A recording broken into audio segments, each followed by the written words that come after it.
Hello guys, कैसे हो। आशा करता हूँ कि आप लोग सब ठीक होंगे। गाइस, ये नज़ारा बहुत ही खूबसूरत है, इसलिए मैंने सोचा कि यहाँ तो एक वीडियो बनाना बनता है, इसलिए मैंने एक वीडियो यहाँ शूटिंग की। और ये नज़ारा बाहर का नज़ारा है, बहुत ही खूबसूरत नज़ारा है भाई। अंदर का भी कुछ हिस्सा आपको दिखाऊंगा इस वीडियो के अंदर। ये नज़ारा कहाँ है, किस जगह की ये वीडियो है, आपको मालूम है? ये SMBT है भाई, रेलवे स्टेशन का। बहुत ही खूबसूरत और बढ़िया है नज़ारा।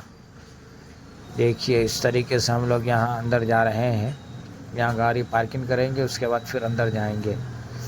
वीडियो पसंद आए तो ज़रूर लाइक कीजिए। इसके मुतालिक आप कुछ कहना चाहते हैं तो कमेंट करके बताइए। चैनल पर नए हैं तो सब्सक्राइब कर दीजिए। यहाँ गाड़ी पार्किंग करके हम लोग अब अंदर जाएंगे। चैनल पर नए हैं तो प्लीज़ सब्सक्राइब कर दीजिए दोस्तों। फिर मिलते हैं अगले वीडियो के साथ।